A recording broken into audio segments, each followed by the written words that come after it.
Salud y Previsión 110, una producción del doctor Julio Jacín, Michelle Jacín y Horacio Montenegro, que nos acompaña desde Chile. Hoy tenemos a un invitado muy especial, el doctor Rafael Sánchez Cárdenas, exministro de Salud Pública. Bienvenido. Mire, yo creo que la presencia del doctor Sánchez Cárdenas siempre es importante, pero hoy es mucho más importante porque se estila que cada vez que cambia un gobierno hay un intercambio de disparos entre el que se va contra el que se queda y el que se queda contra lo que se va. Tanto es así que no hay solución de continuidad. No hay una reunión fuera de la toma de posesión en que el incumbente que entra siga preguntándole al que sustituyó. No existe eso aquí, porque parece que es un signo de debilidad. Sin embargo, en esta crisis hubiera sido muy útil esa consulta, y más aún, también se llevan el personal entero de la Secretaría, del Ministerio. Nosotros le damos la bienvenida al doctor Sánchez Cárdenas y quisiéramos, como él ha sido comedido, porque entiende que esa pandemia, fue en noviembre y en marzo, del 19 en noviembre. El 20 de marzo recibe Salud Pública el aviso y están hasta agosto manejando la crisis. En ese lapso solamente se habló de pruebas. En ese momento no había vacuna y hubo un escarceo que tuvimos el disparate de que en la transición el Partido Revolucionario Moderno demandó a suplidores por comprar a precios excesivos y fuera de concurso, cosa que no podía estar sujeta a nada de eso por la necesidad en ese momento. Pero ellos ni siquiera han retirado eso. Quisiéramos preguntarle al doctor Sánchez Cárdenas, sin tenerlo que meter en polémica. Doctor, el manejo de la crisis, que ustedes lo hicieron sin experiencia, porque usted nunca ha tenido una pandemia, y el manejo de la pandemia que se llevó el primer ministro de Salud y estamos con el segundo. Realmente se ha hecho lo posible. ¿Usted entiende que están haciendo lo posible o están copiando medidas del exterior? Bueno, buenos días. Gracias, para mí, doctor. siempre un placer estar acá en Revista 110. Mire, quizás una de las cosas, y el propio discurso presidencial sesga la visión y el entendimiento del manejo de la crisis. Son dos etapas diferentes. Antes de la vacuna y después de la vacuna. Si nosotros iniciamos un proceso de vacunar polio, ¿qué es lo que se espera de los resultados de un proceso de vacunación? Lo que estamos viendo ahora. La atenuación, la baja y hasta el control, si es posible, de la enfermedad de la que se trate. No hay unos resultados esperados diferentes. Eso es lo que va a pasar. Cuando llegó la pandemia, y a mí me llamó mucho la atención en un comentario del ministro, creo que ayer, antes de ayer, en El Sol de la Mañana, que decía, sí, ellos hicieron muchos protocolos. Y yo dije, ay, ñeñe, qué bueno es hablar así ahora, cuando se dispone de vacuna. Nosotros no teníamos vacuna, nosotros usamos métodos epidemiológicos y de salud con la prueba pública. había problemas. Pero es que no teníamos infraestructura para enfrentar esto. Esa era la realidad. Y no creo, y pongamos si esto es algo que vale para todo el país. ¿Y por qué Italia pasó lo que pasó? Un país desarrollado, y Estados Unidos, que es el mayor receptor de infecciones. ¿Qué pasó en Europa con esos sistemas sanitarios impolutos, llamémoslo de alguna manera? Sí. Y sin embargo, aquí no pasó lo que pasó en Italia, donde a un viejo le quitaban el ventilador para salvar a un joven. Hubo ese fenómeno en Italia. Aquí no llegó, nunca pasamos del 85% de ocupación en los peores momentos, sin vacuna y solo con medidas sanitarias que nos mantenían en la calle como ministerio. Doctor Sánchez, incluya dentro de toda la presentación de suya un tema que a nosotros nos está preocupando mucho. Ustedes le tocó implementar la modalidad de Ministerio de Salud y Servicio Nacional de Salud. Ese desglose del ministerio en dos, que le dejaron a ustedes como organismo regulador de la salud y a los otros como organismo administrador de la salud, tuvo que ver mucho o poco con la pandemia y la forma en que se manejaron las cosas. No, porque antes de la pandemia ya se había hecho en 2015 la separación de funciones, pero no tuvo nada que ver en absoluto. O sea, la propia ley establece en la ley el mandato a la separación de funciones. Sí, pero la pregunta no es desde cuándo, sino esa separación influyó positiva o negativamente en combatir la pandemia. Mire, nosotros logramos acuérdense que por el medio está el presupuesto. Una coordinación bastante importante entre el Servicio Nacional de Salud y el Ministerio. Y en buena medida el Servicio Nacional de Salud durante la pandemia tuvo pues una armonía bastante a sabiendas de que hay problemas derivados de esa separación de funciones que deben corregirse ahora en esta reforma que se ha planteado. Pero en esencia el Sistema Nacional de Salud, yo creo, público-privado, tuvo una acción bastante, yo diría, aceptable, con una respuesta a la demanda que se estaban produciendo en ese momento. La parte privada, incluso en el inicio, no quería atender COVID, pero en las conversaciones con el doctor Mena, con otros funcionarios de Andeclip, etcétera, pues, y directamente con las clínicas, se fueron integrando y haciendo una reingeniería en la prestación de los servicios.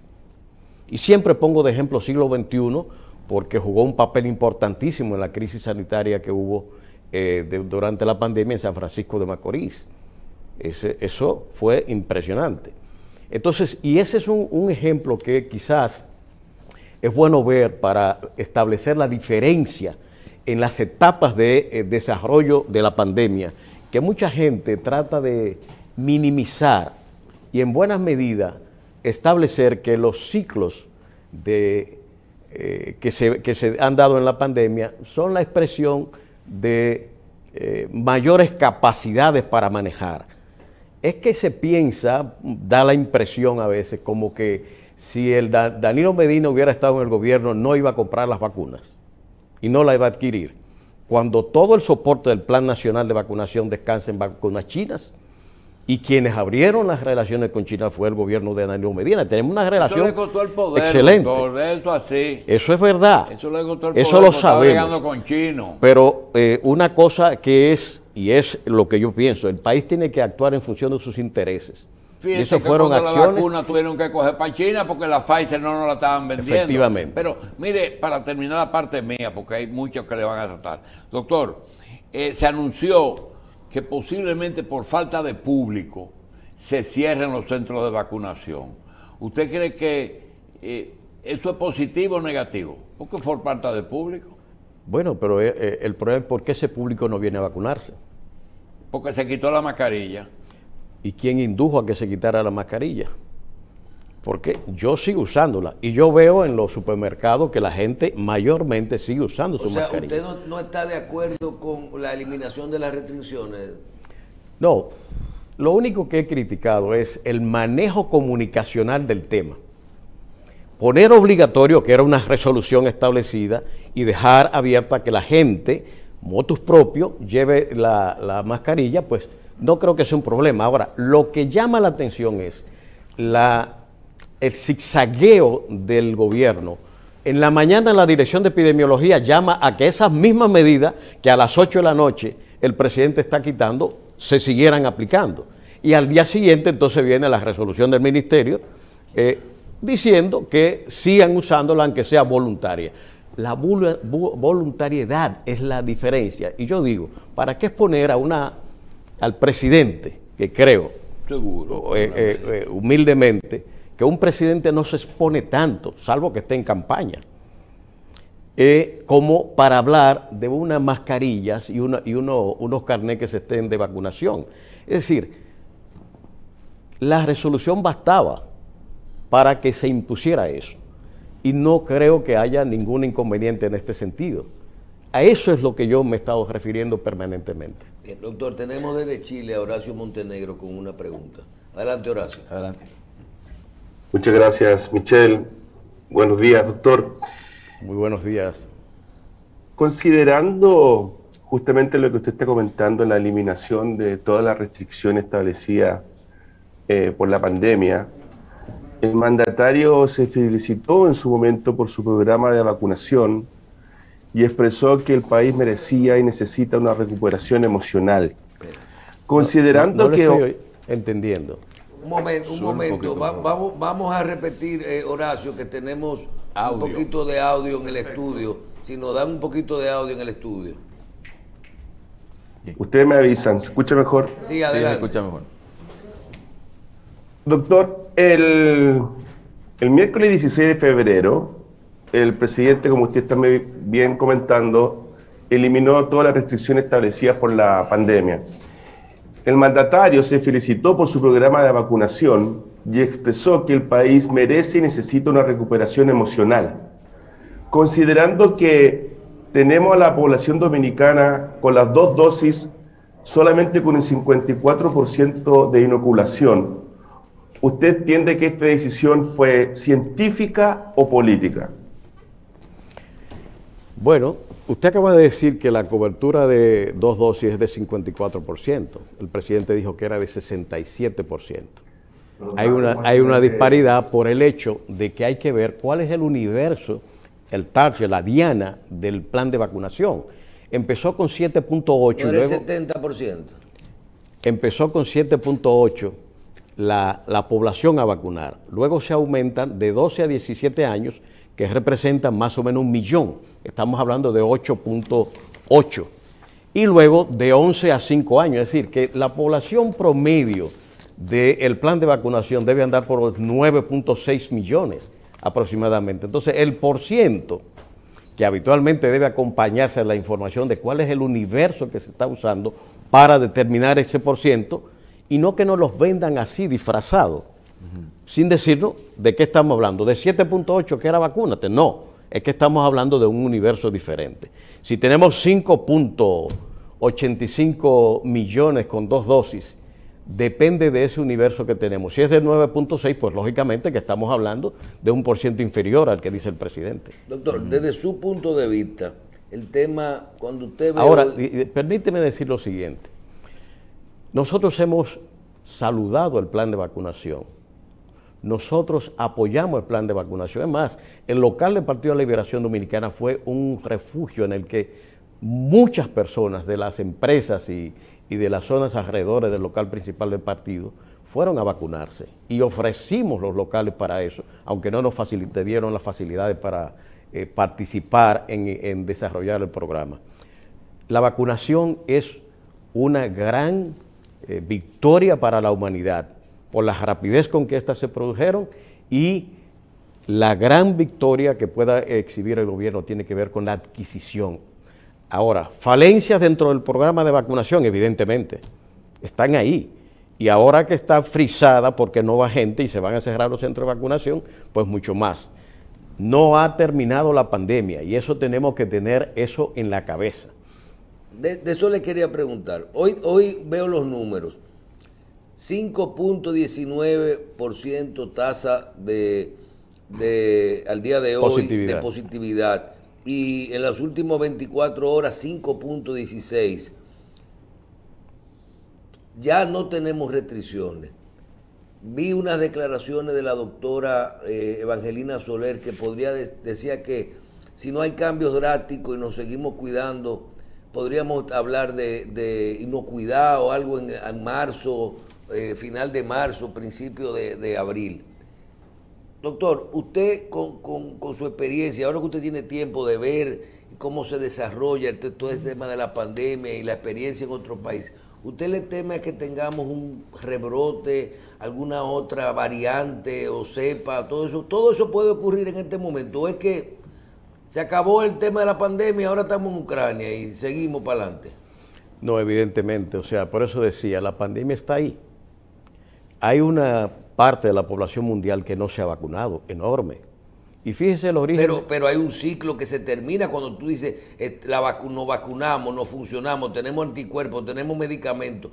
A lo mejor viviremos con esto, pero podemos tener una crisis de nuevo, unos números que cambien. Yo no ¿qué diría? Hacer pronósticos de esa naturaleza. Lo que es claro es que la existencia circulando del virus a nivel comunitario y sobre todo en zonas que no están bajo la cobertura de esto puede generar nuevas variantes que no necesariamente sean tan promisorias, vamos a decirlo de alguna manera, como ha sido Omicron, con la capacidad de contagio muy elevada, pero con una letalidad muy baja, con una capacidad de matar mucho menor que las otras.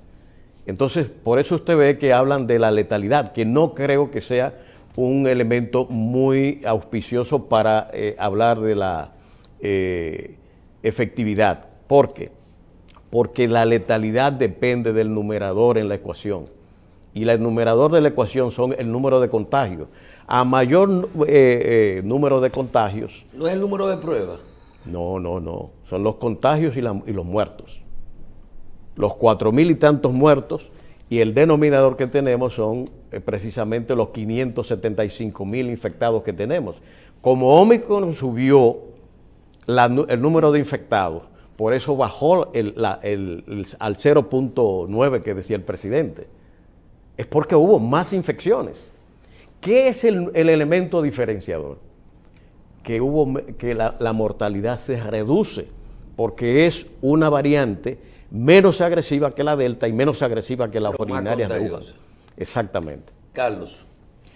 Bien, precisamente, entonces las personas, las medidas que usted recomendaría que se siguieran manteniendo, o sea, seguir usando la mascarilla, evitar las aglomeraciones, o simplemente ya no hay tantas condiciones como antes para que pueda haber contagio masivo, un contagio de personas. La aglomeración, la ruptura de la previsión del distanciamiento siempre es una amenaza, porque como digo, es que hay positividad dentro de la sociedad, hay circulación comunitaria, por eso están reportando casos positivos, y si aumentan el número de pruebas va a haber más positivos. Y yo diría, si aumentan las pruebas de PCR, vamos a ver más positivos, porque nos estamos basando en los antígenos, pruebas de antígenos, sí. Y evidentemente que esta prueba tiene muchas falencias, muchas dificultades en falsos positivos y falsos negativos que produce. Entonces, no es tan confiable como la PCR, que es la prueba de oro en este sentido. Sí, pero entonces, vamos a decir, la gente que está haciendo pruebas por motivo de viaje o quizá porque se lo piden en su trabajo y todo eso, entonces podríamos hablar de que quizás podría haber un subregistro del nivel de contagios que se está verificando en la actualidad, precisamente. Bueno, es que si nos vamos a mirar el tema, siempre va a haber un subregistro, porque hay gente que no va a buscar una atención médica y que sufre un proceso subclínico sin mayores contratiempos, aunque estén positivos. De manera que eso se puede dar y es evidente. En todas las epidemias pasa más o menos lo mismo en ese sentido. Horacio. Doctor, para precisar el 54%, estos datos salen de Our Warning Data. Corresponde, según la información que se publica, al 28 de febrero, 54% con las 2 dosis, 5.858.000 personas vacunadas, con una sola dosis, 65.6% con 7.120.000, y con la dosis de refuerzo, 20.4% con 2.216.000 personas. Como dato, para precisar justamente la cantidad de personas asociada al porcentaje. Respecto al tema de de la posibilidad del control de la pandemia y en especial con la mutación de la variante Omicron, que es por lo que uno lee en los medios especializados, es más contagiosa y más mortal. ¿Qué efecto podría tener el contar con personas que vienen desde Haití, que tienen una situación mucho más complicada respecto a los niveles de vacunación y al control de la pandemia? ¿Cómo afecta a República Dominicana en el control justamente del COVID? Bueno, el mapa geográfico y el mapa epidemiológico son diferentes. Y yo quiero recordar aquel episodio que tuvimos durante mi gestión de la rabia, en la cual en Pedernales se produjeron 3 casos. Habiendo vacunado el 90% de perros y gatos en la provincia, se nos presenta el tercer caso de un niño, recuerdo perfectamente, y decimos, ¿pero qué está pasando aquí? ¿Por qué se ha producido este caso con una cobertura de vacunación tan alta? Y las previsiones que se tomaron. La revisión nos damos cuenta que la circulación de animales de Anzapitre a Pedernales era muy importante y que en el matadero local, aparte de que muchas familias tienen muchos perros allá y muchos perros realengos, estaba en las causas de esos segundos casos que se estaban produciendo. Y eso nos llevó a nosotros entonces a entender que el mapa epidemiológico que debíamos manejar debía incluir a Anzapitre. Y con la OPS y el gobierno de Haití, pues se procedió a vacunar a Anzapitre. Y hasta el día de hoy no se ha producido un nuevo caso de rabia en la zona por la cobertura ya completa de ese mapa epidemiológico. En COVID no creo que sea diferente entender de que, y eso es lo que estaba diciendo, cuando hay en África, por ejemplo, poblaciones enteras prácticamente con un nivel de vacunación muy baja, de que pueden surgir nuevos elementos en la pandemia. Entonces, eso hay que tenerlo en cuenta y las previsiones, yo diría, en un ambiente de circulación comunitaria como el que estamos todavía, que el ciudadano debe mantener esas medidas de cuidado. En aglomeraciones, usted se monta en un metro, no corre riesgo de infectarse. Aún estemos hablando de Omicron, porque no sabemos en qué momento va a surgir una nueva variante. Fíjese el origen de las variantes. La India, África, no solamente Sudáfrica, sino otros países. China, Brasil, Estados Unidos, es decir, Inglaterra. Hay variantes que van surgiendo en diferentes países en todo el globo. Entonces, ¿cómo nosotros podemos establecer en estos momentos dónde va a surgir una nueva variante? Imposible. El virus, como todos los seres vivos, quiere seguir viviendo y está en un proceso adaptativo permanente en búsqueda de ventanas de sobrevivencia y de adaptación. Lo que ha pasado con Omicron. Modificó las que tenían las variantes anteriores para meterse en la célula. Y eso le ha permitido esa contagiosidad que de 3 a 4 que tenían las anteriores, ellos subió de 7 a 8. Y se habla hasta de 10 posibilidades por cada positivo de contagio. Doctor, usted como exministro de Salud Pública y como parte del Partido de la Liberación Dominicana, de su comité central, ¿verdad? Y me imagino que de la Comisión de Salud, es necesario tocar el tema de la rendición de cuentas del presidente Abinader el pasado 27 de febrero, donde, aunque ya hemos hablado de COVID, del tema de la pandemia, hay algunos aspectos fundamentales que se tocaron en el área de la salud, sobre todo hospitales, intervención de hospitales, anuncios de hospitales nuevos, medicamentos y medicamentos de alto costo. Desde el punto de vista de salud y como médico, ¿cómo usted evalúa esta rendición de cuentas? Bueno,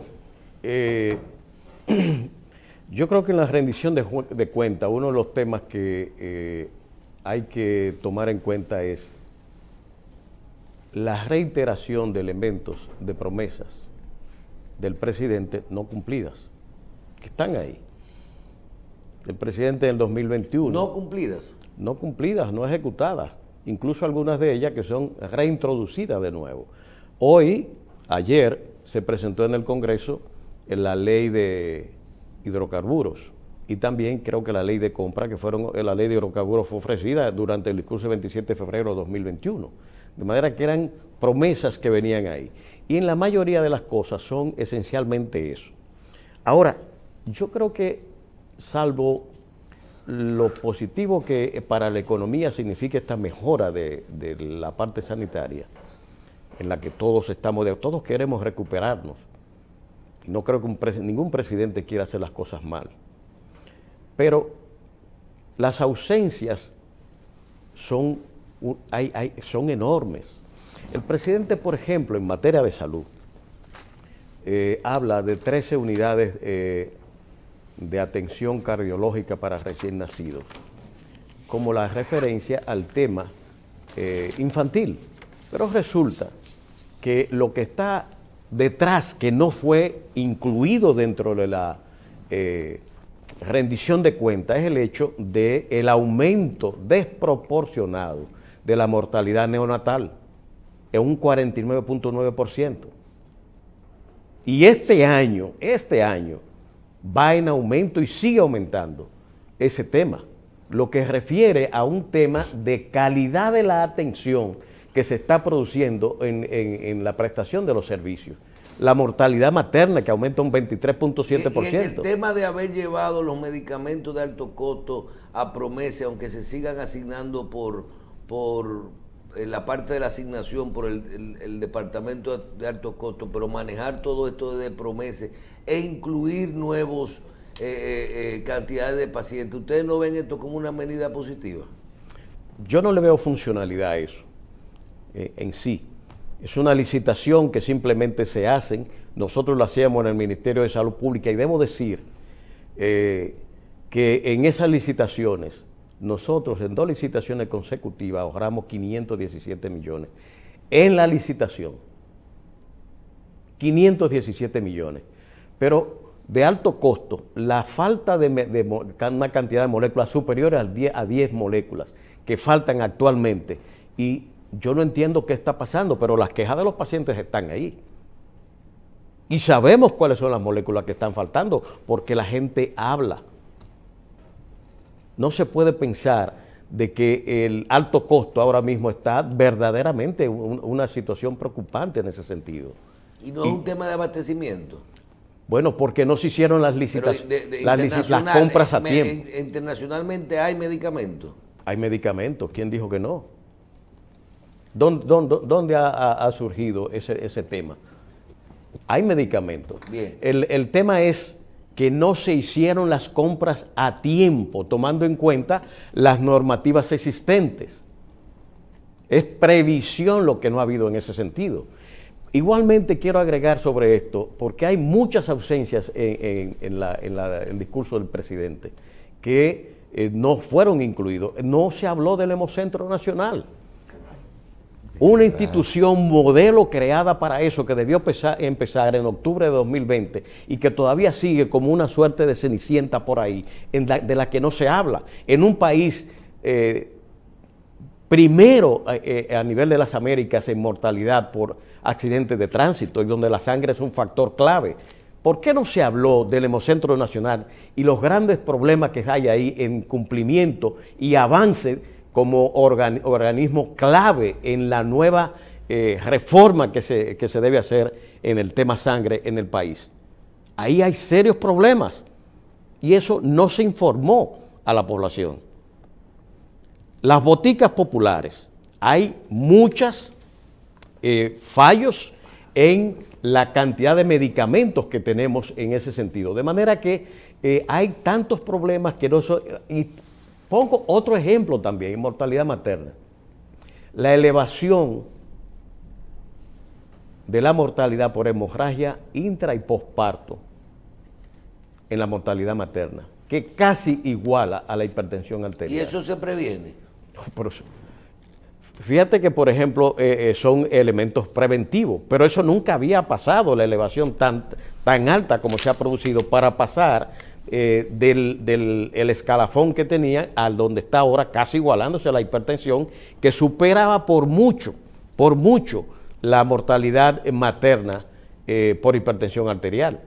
De manera que todos esos elementos fueron obviados en esa presentación del presidente y lógicamente el presidente quiere llevar una imagen positiva de su gestión y no lo critico por esto, sino en la ausencia de esas informaciones para el país. Bien, precisamente hablando de mortalidad materna y de atención, de la atención a las parturientas, el país está bajo la mirada de la Organización de Naciones Unidas, precisamente indicando que está señalándolo por supuestos malos tratos a las parturientas haitianas que vienen aquí al territorio nacional. Entonces, ¿qué usted, desde el punto de vista de usted, ya desde la oposición, ya fuera del cargo, usted cree que es justo que al país se le esté señalando por ese asunto de no atender a las parturientas haitianas?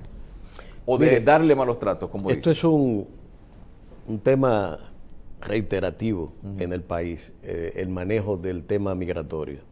Y en la atención no hay aquí una discriminación, y lo dan precisamente las estadísticas nacionales de atención de prestación de servicio a las embarazadas haitianas. Aquí hay un tema de manejo del tema haitiano. El tema de maternidad es un componente, pero todo el tema haitiano está bajo el asedio. República Dominicana ha vivido bajo ese asedio permanente. Este es un episodio más, no es nada diferente a lo que ha estado pasando y no tiene que ver cuál gobierno esté. Eso va a seguir pasando porque el enfoque de ciertos sectores internacionales va en la dirección de atenuar cualquier medida de autoprotección que República Dominicana tome frente a esa situación sanitaria haitiana. Sí. Ni, vamos a decir, aquí es como ni lavan ni prestan la batea. En vez de la comunidad internacional acudir en auxilio de Haití de manera más responsable, se centran, y no digo que sea toda la comunidad internacional, sino los centros de poder decisivos básicamente en Naciones Unidas que tienen que ver con nosotros, son los que inducen a este comportamiento, porque yo siempre he dicho, países como estos, estamos permanentemente bajo el influjo de esa presión internacional de los poderes internacionales, buscando que uno no responda al interés propio, sino al interés de cómo ellos creen que se deben manejar las relaciones internacionales entre dos países fronterizos como República Dominicana y Haití. Yo creo, y sí hay que decirlo también, de que este tema haitiano siempre surge y siempre estará por ambos lados, porque aquí en el país incluso es un tema electoral, sí, claro, permanente. Pero yo creo que es una injusticia un país que presta la atención que presta en materia sanitaria a los ciudadanos haitianos, exigirle algo que no está ocurriendo ni ha ocurrido. Las parturientas haitianas llegan aquí a los hospitales libremente. Y es verdad. Mejor que la dominicana. Y es verdad que la atención que reciben es un alto componente dentro de maternidad. Bien. Horacio. No es un 40%, nosotros la dejamos un 22% aproximadamente. No es un 40% en los hospitales de la frontera. No. Bueno, pero es que usted no puede ver el tema así, porque si vamos a ver por costo, ¿cuánto paga una ARS por un parto? 6,000, 7,000, 8,000 pesos. Hagámonos una idea de costo. Si atendemos 36,000, multiplíquela por 8. Seamos condescendientes, pongámosla a 10,000 pesos, que no es verdad que tiene ese costo. ¿Cuántos son? 36,000 por 10. 36 millones. Sí, bueno, ¿De qué estamos hablando? Claro, sí. Y yo siempre digo lo siguiente, porque en esto hay que zafarse de emociones. ¿Cuánto es la plusvalía que deja la mano de obra haitiana aquí, de toda esta torre y todo esto que se construye aquí? La participación en la agricultura no son ingresos para este país, es un capital de trabajo que se aporta también a la economía dominicana, como es capital de trabajo para la economía norteamericana, los mexicanos, centroamericanos, dominicanos que van a Estados Unidos. Es decir, eso es parte del desarrollo económico de cualquier nación. Hay que tomarlo como un todo, sí. Bien, Montenegro, Horacio, una pregunta final. Doctor, el tema de atención primaria también se echó de menos en el discurso del presidente, y también ha sido un tema que en los distintos, los últimos gobiernos y el que usted encabezó, que se trató de impulsar un fortalecimiento y una mejor estrategia en atención primaria. ¿Cuál es su posición al respecto y qué deberíamos hacer el país? Porque sin duda, por ejemplo, lo que usted bien comenta respecto al alto índice de mortalidad materno-infantil, una buena estrategia de atención primaria ayudaría sin duda a que estos índices estuvieran mejormente controlados. Bueno, yo siempre he sido y hice los intentos durante mi gestión de implementar la atención primaria como estrategia.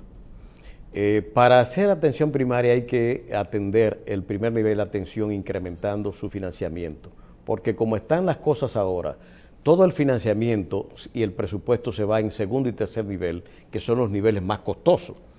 Y por tanto, yo creo que uno de los movimientos estratégicos más importantes para la reforma del sector salud está en la implementación de la atención primaria y de desarrollo del primer nivel de atención. Eso es fundamental y eso esperamos y apoyaremos las medidas que vayan en la dirección de su implementación con delimitación territorial y poblacional y un replanteo del modelo de atención con un financiamiento, no de lo que estamos haciendo. Porque cuando se habla de atención primaria con 1000 y tantas unidades de atención, señores, estamos hablando de pocas unidades para 10.5 millones de habitantes que tenemos. Es decir, aquí no se puede hablar de atención primaria, no es verdad que aquí hay atención primaria, funcional, no es verdad. Esto hay que replanteárselo con seriedad y no pensar que los centros, por designarlo, está haciendo una labor de impacto en la salud, no es verdad. Yo sugeriría que en este campo que se haga una labor meditada de trabajo de reforma de la 4201 y la 8701 y de la 123 y otros decretos y normas establecidas en el sistema, que sea verdaderamente efectiva y bien pensada para que no sigamos metiendo parches y dejando muchas cosas que después no responden al objetivo, que es la mejor prestación de servicio de la población. El discurso, el presidente, pues, es uno de las grandes ausencias. Hay formas de presentación que yo creo que debieron estar dentro de ella y no fueron incluidas. Hay un poco de esto que, como decimos, de hablar poco sobre la inflación tan grave que nos está afectando y que finalmente, después de retirar fase 1, fase 2, PATI y todos estos procesos, el presidente anunció una serie de medidas de asistencia social que debieron continuar de alguna manera desde antes de la sustitución de aquellos programas de asistencia social. Hasta Estados Unidos ha acudido a la prestación de servicios sociales y que por suerte nos favorecieron en las remesas. Bueno, está bien. Gracias al doctor Rafael Sánchez Cárdenas, exministro de Salud Pública, por estar con nosotros ahora en Salud y Previsión. También las gracias a Horacio Montenegro por acompañarnos desde Chile y a todos ustedes por estar con nosotros. Recuerde que si le gustó esta participación, puede volver a verla más tarde en nuestro canal de YouTube, Revista 110. Comente, comparta y suscríbase desde nuestra cuenta de YouTube, Revista 110.